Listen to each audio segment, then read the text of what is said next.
আবারও ইরানের হামলায় ক্ষতবিক্ষত কুয়েত ও বাহরাইনের মার্কিন ঘাঁটি। ট্রাম্পের যুদ্ধ শেষের প্রতিশ্রুতি কি বিশ্বাসযোগ্য? এক বছরে $1000 কোটি রেকর্ড অস্ত্র বেচল তুরস্ক। অস্ত্র বিক্রিতে আমেরিকা ইউরোপকে কি পেছনে ফেলবে এরদোয়ানের দেশ? চুক্তি ছাড়াই ইরানের ইউরেনিয়াম নেয়ার ফন্দি ট্রাম্পের। লেবাননের যুদ্ধ বন্ধ করতে ইসরায়েলকে কড়া হুঁশিয়ারি ইরানের। ফুটবল বিশ্বকাপে মাঠ কাঁপাচ্ছে ট্যাকো টরেন্টোর পুতিন। বিশ্বকাপকে সামনে রেখে নামি দামি বাবুর্চিদের এ কেমন যুদ্ধ? আবারও ইরানের হামলায় জ্বলছে পুড়ছে কুয়েত ও বাহরাইনে থাকা আমেরিকার সামরিক ঘাঁটি। শনিবার ইরানের উপকূলীয় নজরদারি রাডার সাইটগুলোতে আমেরিকা হামলা চালালে জবাবে আবারও কুয়েত ও বাহরাইনের মার্কিন ঘাঁটিতে আঘাত হানে তেহরান। স্থবির থাকা শান্তি আলোচনার মাঝে পাল্টাপাল্টি সংঘাত আবারও যুদ্ধের আতঙ্ক ছড়াচ্ছে। তবে শীঘ্রই ইরান যুদ্ধ শেষ করার আশ্বাস দিয়েছেন মার্কিন প্রেসিডেন্ট ট্রাম্প। তবে লেবাননে যুদ্ধবন্ধ না হলে কোনো চুক্তি নয় বলে আবারও সাফ জানিয়ে দিয়েছে ইরান। সানজিদা ইসলাম তন্ডের ডেস্ক রিপোর্ট। হরমুজ প্রণালীর নিয়ন্ত্রণ যে এখনো ইরানের হাতে তা আবারও প্রমাণ করে দেখালো খামেনির দেশ। শনিবার ভোরে ইরানের বিপ্লবী বাহিনী আইআরজিসির অনুমতি ছাড়াই 4টি ট্যাঙ্কার জাহাজ হরমুজ প্রণালী পার হওয়ার চেষ্টা করে। বারবার সতর্ক করার পরও ট্যাঙ্কারগুলো সামনে এগোতে থাকলে বাধ্য হয়ে একটি ট্যাঙ্কারে হামলা চালায় ইরানের বিপ্লবী গার্ড বাহিনীর নৌসেনারা। এ ঘটনার মধ্য দিয়ে ইরান সাফ জানিয়ে দিল তাদের অনুমতি ছাড়াও হরমুজ পার হতে পারবে না কেউ। তবে হরমুজ প্রণালীতে ইরানের হামলা প্রতিরোধ করার অজুহাত দিয়ে এবার গোরুক ও কেশম দ্বীপে থাকা ইরানের উপকূলীয় নজরদারি রাডার সাইটগুলোতে হামলার দাবি করেছে মার্কিন সেনাবাহিনীর সেন্ট্রাল কমান্ড সেন্টকম। এখানেও বিন্দুমাত্র ছাড় দেয়নি ইরান। কুয়েতের আলী আল সালেম বিমান ঘাঁটি এবং বাহরাইনে অবস্থিত মার্কিন নৌবাহিনীর 5ম ফ্লিট সদর দপ্তরে আবারও মিসাইল হামলা চালিয়েছে আইআরজিসি। তবে ইরানের ছোড়া 7টি ব্যালিস্টিক মিসাইল ও ড্রোনের মধ্যে 6টি ভূপাতিত করার দাবি করেছে মার্কিন সেন্ট্রাল কমান্ড। আরেকটি মিসাইল লক্ষ্যবস্তুতে আঘাত হানতে ব্যর্থ হয়েছে বলেও জানিয়েছে সেন্টকম। স্থায়ী শান্তি প্রতিষ্ঠার পরিবর্তে দুই পক্ষ যখন আবারও বারবার লড়াইয়ে জড়িয়ে পড়ছে, তখনও খুব শিগগিরই ইরান যুদ্ধ শেষ করার আশার বাণী শোনাচ্ছেন মার্কিন প্রেসিডেন্ট ডোনাল্ড ট্রাম্প। তবে প্রায় 2 মাস ধরে আলোচনার মাধ্যমে সমঝোতার চেষ্টা করে হতাশ ট্রাম্প এবার শুধু কূটনীতি নয়, বরং যে কোনো উপায়েই ইরান যুদ্ধ থেকে বেরিয়ে আসার অঙ্গীকার করেছেন। আমরা খুব দ্রুত ইরান থেকে বেরিয়ে আসব এবং সেটা হবে খুবই শক্তিশালীভাবে।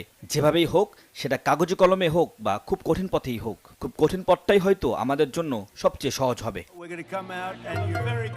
কিন্তু কিভাবে যুদ্ধ শেষ করবেন সে বিষয়ে কোনো ব্যাখ্যা দেননি তিনি।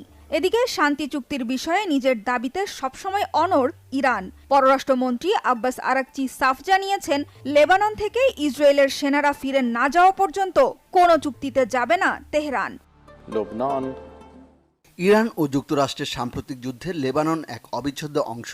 সমঝোতা স্মারকের প্রথম লাইনেই বলা হয়েছে, লেবানন সহ সকল রণাঙ্গনের যুদ্ধ অবশ্যই শেষ করতে হবে। আমাদের উপর যুক্তরাষ্ট্র ও ইসরায়েলের চাপিয়ে দেওয়া যুদ্ধে লেবাননকেও মূল্য দিতে হয়েছে। এই যুদ্ধের একটি শেষ পরিণতি থাকবে, হয় উভয় স্থানে যুদ্ধ শেষ হবে অথবা যুদ্ধ চলতে থাকবে। ইরানের সাথে সমঝোতা চুক্তি করতে প্রেসিডেন্ট ট্রাম্প লেবানন যুদ্ধ বন্ধ করতে চাইলেও ইসরায়েলকে কিছুতেই বাগে আনতে পারছেন না। ডোনাল্ড ট্রাম্পের সব চেষ্টাকে ব্যর্থ করে দিয়ে এখনও লেবাননে আগ্রাসন চালিয়ে যাচ্ছে ইসরায়েলের সেনারা। সবশেষ যুদ্ধে ইরানের কাছে পরাজিত ইসরায়েল নতুন করে লেবাননের কাছেও হার মানতে নারাজ। এমন পরিস্থিতিতে মধ্যপ্রাচ্যে কোন উপায়ে শান্তি ফিরবে সেটাই দেখার। ইরানের সমৃদ্ধ ইউরেনিয়াম পেতে কোনো চুক্তির প্রয়োজন নেই মন্তব্য করেছেন প্রেসিডেন্ট ডোনাল্ড ট্রাম্প। এদিকে যুদ্ধবিরতিতে রাজি হবার পরও ইসরায়েলি সেনারা লেবাননে হামলা অব্যাহত রাখায় যুদ্ধবিরতি প্রত্যাখ্যান করেছে লেবাননের সশস্ত্র গোষ্ঠী হেজবুল্লাহ। আর লেবাননে হামলা বন্ধ না হলে মধ্যপ্রাচ্যের শান্তি ফিরবে না বলে হুঁশিয়ারি দিয়েছে ইরানের বিপ্লবী গার্ড বাহিনী আইআরজিসি। ইসরায়েলের একগুঁয়ে বর্বর আচরণে কি আবারও মধ্যপ্রাচ্যে অস্থিরতা ছড়িয়ে পড়বে? সানজিদা ইসলাম তন্নির ডেস্ক রিপোর্টে থাকছে বিস্তারিত। লেবাননে চলমান আগ্রাসনের জেরে ইরানের সাথে শান্তি আলোচনা ভেস্তে যাওয়ায় এখন ইসরায়েলকে থামাতে মরিয়া মার্কিন প্রেসিডেন্ট ডোনাল্ড ট্রাম্প। মিত্র প্রধানমন্ত্রী বেনিয়ামিন নেতানিয়াহুকে দিয়ে লেবানন থেকে সেনা সরিয়ে নেয়াতে ব্যর্থ হওয়ার পর সমঝোতার উদ্দেশ্যে ওয়াশিংটনে ডেকেছিলেন ইসরায়েল ও লেবাননের প্রতিনিধি দলকে। তবে সে চেষ্টাও কোনো কাজে এলো না। বৈঠকে দুই দেশের প্রতিনিধিরা যুদ্ধবিরতিতে রাজি হলেও হামলা বন্ধ করেনি ইসরায়েলি সেনারা। আর এতে ক্ষুব্ধ লেবাননের সশস্ত্র গোষ্ঠী হিজবুল্লাহ যুক্তরাষ্ট্রের ঘোষিত যুদ্ধবিরতি প্রত্যাখ্যান করেছে। হিজবুল্লাহ প্রধান নাইম কাশেম যুদ্ধবিরতি চুক্তিকে একটি প্রহসন বলে উপহাস করে সতর্ক করেছেন, যতদিন ইসরায়েলি সেনারা লেবাননে বোমা হামলা অব্যাহত রাখবে ততদিন উত্তর ইসরায়েলও হিজবুল্লাহর লক্ষ্যবস্তু হয়ে থাকবে।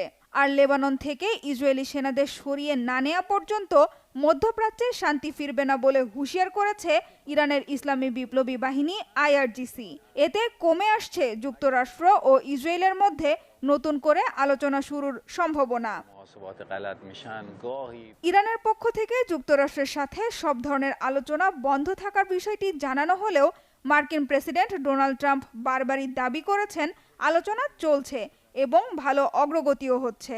ইরানকে পারমাণবিক কর্মসূচি থেকে দূরে রাখার উদ্দেশ্য নিয়ে বারবার আলোচনার ডাক দেয়া ট্রাম্প এবার বললেন ভিন্ন কথা। কোনো চুক্তি না করেই ইরানের সমৃদ্ধ ইউরেনিয়াম জব্দ করার ক্ষমতা রয়েছে বলে দাবি করেছেন।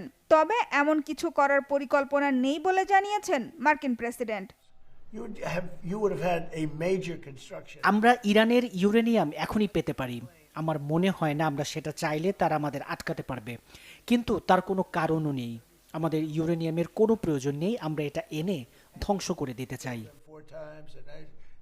কিন্তু বিশেষজ্ঞদের মতে ইরানের ইউরেনিয়াম অঞ্চলটির বাইরে সরিয়ে আনা প্রায় অসম্ভব। এতে প্রচুর জনবল ও ভারী অস্ত্রের প্রয়োজন। ইউরেনিয়াম অপসারণ করতে গেলে আকস্মিক বিস্ফোরণে ব্যাপক হতাহতের ঝুঁকিও রয়েছে। তাই পারমাণবিক অস্ত্র উৎপাদন ঠেকাতে ইরানের সাথে আলোচনা করা ছাড়া ডোনাল্ড ট্রাম্পের কাছে অন্য কোনো উপায় নেই বলেও মনে করছেন বিশ্লেষকরা। এক বছরে $1000 কোটি রেকর্ড পরিমাণ অস্ত্র বিক্রি করেছে তুরস্ক।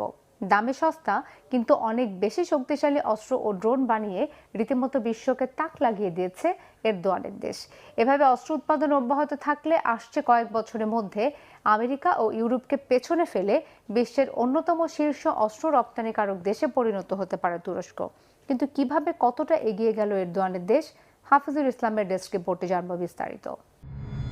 পশ্চিমাদের কড়া টক্কর দিয়ে বিশ্ব অস্ত্র বাজারের বড় একটি অংশের নিয়ন্ত্রণ নিচ্ছে ইরানের প্রতিবেশী দেশ তুরস্ক।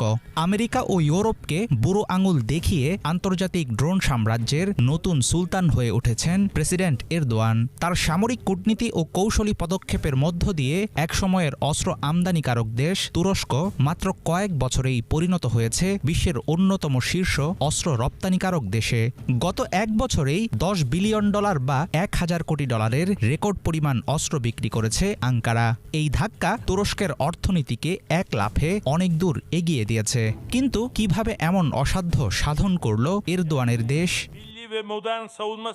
আমাদের দেশের নিজস্ব ও আধুনিক প্রতিরক্ষা শিল্প আজ যে উচ্চতায় পৌঁছেছে তা সত্যিই প্রশংসনীয়। প্রেসিডেন্ট রিসেপ তাইয়েপ এরদোয়ানের দূরদর্শী চিন্তা, দৃঢ় মনোবল এবং সাম্প্রতিক বছরগুলোর কৌশলগত বিনিয়োগের কারণেই আজ আমরা এই জায়গায় আসতে পেরেছি। যে সমস্ত গুরুত্বপূর্ণ সামরিক যন্ত্রাংশের জন্য একসময় আমাদের অন্য দেশের ওপর নির্ভর করতে হতো, আজ সেগুলো আমাদের নিজস্ব ইঞ্জিনিয়াররা দেশের সম্পদ ব্যবহার করেই তৈরি করছেন। ইউরোপ ও আমেরিকার বাজারে তুর্কি অস্ত্রের চাহিদা এখন আকাশচুম্বী। দামে সস্তা, দ্রুত ডেলিভারি এবং যে কোনো যুদ্ধক্ষেত্রে সহজে মানিয়ে নেওয়ার ক্ষমতার কারণে ন্যাটোর সদস্য দেশগুলো এখন আঙ্কারার অস্ত্রের উপর ভরসা করছে। ইউরোপের বিশাল অস্ত্রের বাজারে নিজেদের জায়গা পাকাপোক্ত করতে হলে শুধু উৎপাদন বাড়ালেই চলবে না, দরকার কৌশলগত অংশীদারিত্ব, এমনটাই মনে করেন বিশ্লেষকেরা। রাশিয়া ইউক্রেন যুদ্ধের পর ইউরোপীয় দেশগুলো যেভাবে তড়িঘড়ি করে নিজেদের সামরিক শক্তি বাড়াতে চাইছে, এটি তুরস্কের জন্য খুলে দিয়েছে নতুন এক দুয়ার। 2022 সালের পর থেকে ইউরোপ যেভাবে তাদের প্রতিরক্ষা বাজেট ও সামরিক খরচ বাড়িয়েছে, তাতে তুরস্কের জন্য একটি চমৎকার সুযোগ তৈরি হয়েছে।